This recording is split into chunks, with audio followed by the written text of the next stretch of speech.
7. This is just teleportation, right? Why do we gotta call it that? Like, a lot of things for that. Well, Shingon Ito does basically mean instantaneous movement, but it's a lot like how flying is called the sky dancing technique in Japanese, or bakujutsu. It's essentially the martial arts term for it. Yeah, but instant transmission sounds so clinical. It has all the mysticism of a mechanic giving me the rundown of my car.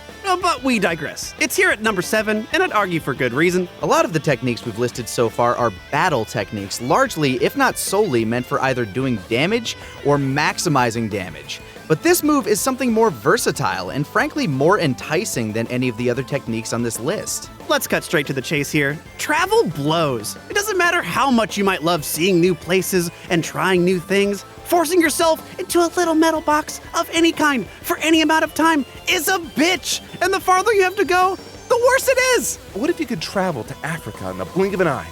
Japan?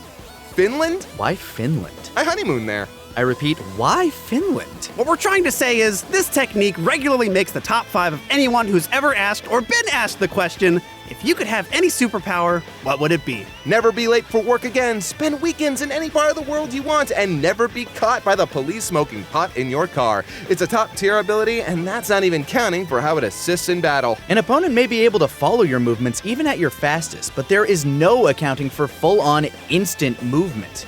Getting behind your opponent is a cinch, as is escaping their attacks. Let's be real. The instant transmission Kamehameha is one of the absolute coolest iterations of the classic technique in the series, and it's a perfect example of how to utilize this technique in battle. Dodging and counterattacks be damned. Your ass is grass and Goku's got the grinder. It's also fantastic for getting into the battle in just the nick of time, before, say, semi-perfect Cell can finish off Ten Shinhan, or when he needs to find the legendary Crybaby on New Vegeta. It's worth noting that a huge downside to this technique is the requirement that you're able to find a power signature to set your bearing. In other words, if you want to go to Japan, you better be able to sense your friend Mariko there, or you're f***ed. It also requires a lot of concentration, though it does seem to become a lot easier to use as time goes on. And meanwhile, the gods technically have a better version of this technique that doesn't require you to lock on to anyone's energy, but it doesn't seem to be a technique that can be learned by mortals, and thus has less access to our heroes. It's also a more boring version, to be honest. A drawback makes it more interesting. So, if you've got the tools to use it correctly, it's unrivaled in terms of just how truly useful it can be, in and outside of battle.